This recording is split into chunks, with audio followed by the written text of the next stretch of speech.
I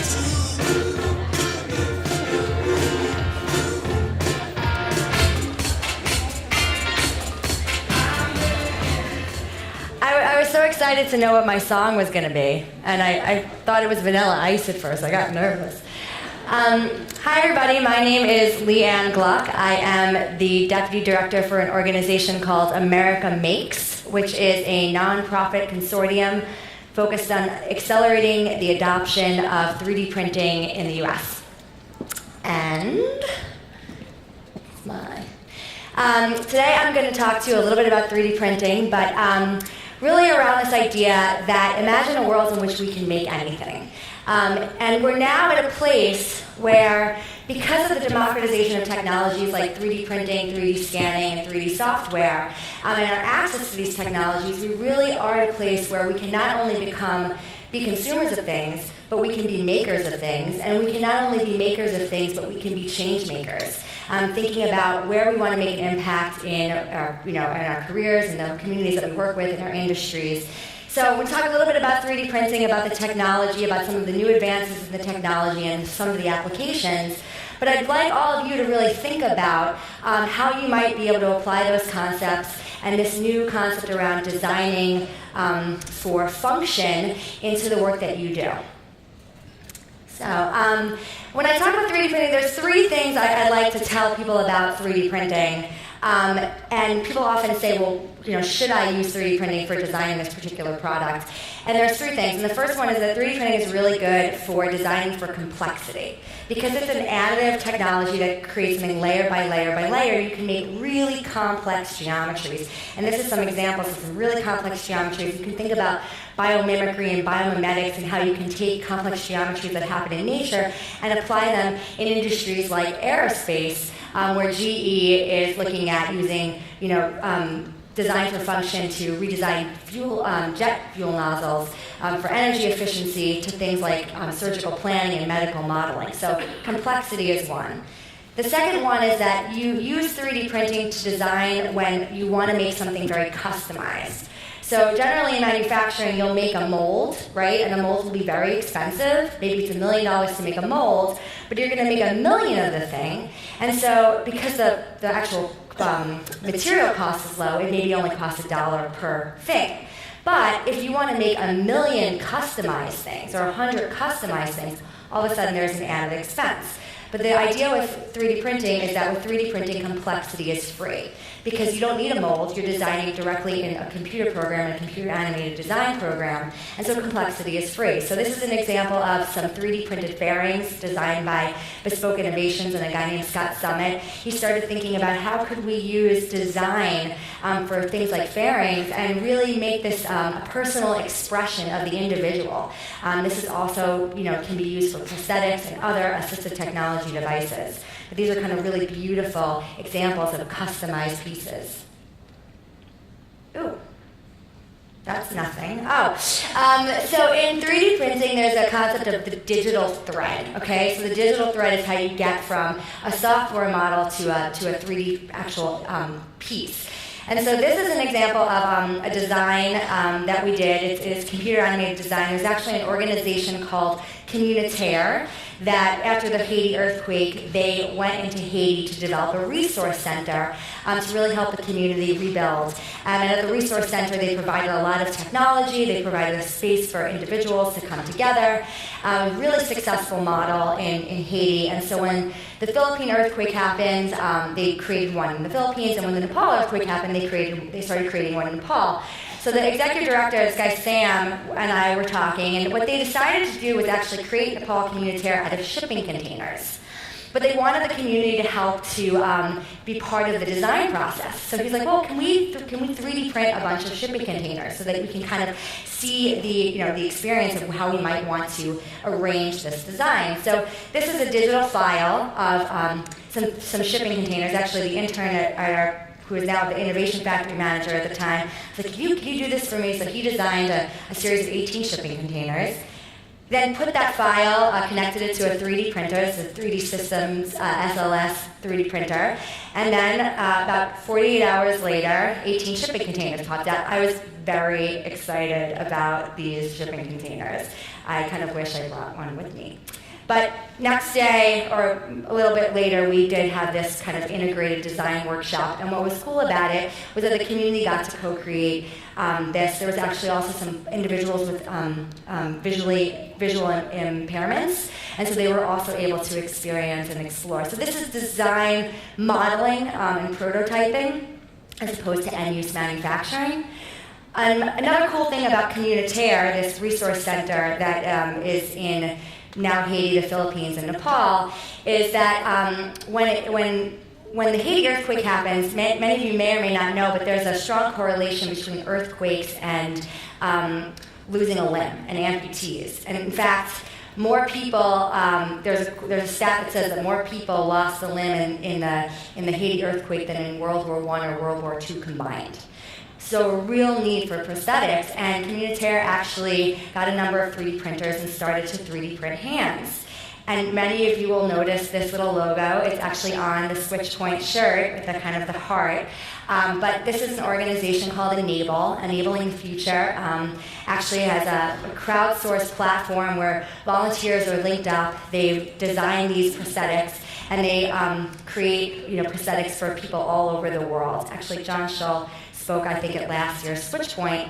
I've got a little bit of a hand that I stole from the Beta Box prototyping lab outside, so I definitely encourage you to go check that out. But what's cool about the 3D printed hands is that you took something that used to be $1,000, $10,000, $80,000, and now all of a sudden you can print it for $50. You can design it in one continent, co-created with people from all over the world, and then you could print it anywhere around the world. And I talked to John and I asked him, well, what's new with Enable? What can I update? And he said, they started in 2013 with an idea, and it's 2016 now, and they're in 50 countries around the world. They've got 8,000 volunteers, and they have about 100 new people signing up a month. So it's really rapidly evolving, and there's lots of offshoots to how this technology is being advanced. They're starting to look at arms, they're starting to look at legs, they're looking at culturally appropriate colors for skin tones for their prosthetics. Lots of cool ways of applying this. And this is just some more examples of how this is now. That's used through an FDM technology, or fused deposition modeling, but there's many different kinds of 3D printing technology, from the industrial and professional. Lots of prosthetics now have been for animals. So this is Derby the dog, who got a 3D printed prosthetic so that he could run. A friend of mine just today, like maybe 20 minutes ago, sent me an article about a duck. So a bunch of sixth graders found this duck who had lost one of its little feet due to frostbite, and in their science class, they actually 3D printed this duck a new foot so it could walk around. And this is actually an exoskeleton, a 3D printed exoskeleton. It uses electric stators. It allows a woman who is paraplegic from the waist down to stand up and walk. Again, that idea of complexity and of customization, allowing for this technology to be brought from the forefront. So people also ask me about, where are we with the technology? This is actually the very first 3D printer. It was developed in 1986 by a guy named Chuck Hull. That is a 3D printed bust of Chuck Hull that's now, it's got its kind of, was cleaned up post-process, but now in the Inventor's Hall of Fame. But if you can see that, obviously the 3D printer is very large, right? 30 years later, this is the newest 3D printer that's out in the market. Kickstarter just announced, Olo, Italian company. It's the size of a cell phone because you actually attach it to your cell phone, and it turns your cell phone into a 3D printer. It's $99 on Kickstarter. It's going to retail for about $130. Obviously, it's for prototyping, not for end-use parts, but can you imagine now all of a sudden you've got a 3D printer in your pocket? This is, excuse me. This is 3D Systems 30 years later, that same technology, SLA technology, in the industrial world. Figure 4. It's actually a new method using that same SLA to make parts in minutes. It includes robotic arms, and it's actually now really speeding up fully automated production, integrating multiple manufacturing processes, but something that is actually very, very fast and able to 3D print in minutes. So when people say, well, how fast is the technology, it's actually getting quite fast. Materials. Everyone knows you can 3D print in plastic. This is an example of some 3D printed plastic, but you can actually print in over hundreds of materials. Included 3D printing metal is a really big one, used in aerospace and automotive. A really great thing I just learned about recently was calcium-infused ceramic to 3D print bones. People also ask me, can you 3D print food? This is some 3D printed sugar from Sugar Labs. You could also 3D print Oreos, trending 3D printing Oreo machine. But for the developing world, we can think about things like nutrition and customized nutrition, personalized nutrition. Can we 3D print a personalized nutrition bar or tablet that finds out what kind of, do you need iron, do you need vitamin D, what is the exact mix that you need, and how can we create customized nutrition in both the developed and the developing world. Another material to look at is recycled material. There's an organization in Brooklyn called 3D Brooklyn that's looking at recycling plastic and creating their own filament. They then use that filament to make containers to recycle in. That's them with their filament. But you can also do this with ocean, with plastics in ocean. There's lots of plastics in ocean, lots of ocean waste. How can we turn ocean waste into actual filament? How can we then turn that filament into product like 3D printed hands? Finally, because this is a health focus, I wanted to talk a little bit about things like surgical modeling and surgical mapping. So surgeons, because now you can take things like EKGs and you can take MRIs and CAT scans, and you can really refine and have a very clear 3D image of this. And because the material and the 3D printers allow you to make a very precise print, surgeons are now using what's called surgical mapping. So what they'll do is they'll take, for example, a 3D print. They'll be doing a surgery like on a bone with a tumor, and they'll actually 3D print that bone with the tumor, and they'll be able to really plan their surgery in a way that they could never do before, and that really allows for a much more, a very complex surgery to be done. So it started with conjoined twins, where they started doing this with conjoined twins, and it's patient specific, so they're not guessing. It's actually what they're going to be conducting surgery on. They actually have in front of them, and they can plan the surgery. They started with conjoined twins. They're doing things with the spine, with tumors, with cancer. There's lots of different applications for this. The Mayo Clinic is really spearheading a lot of this, Mount Sinai in New York.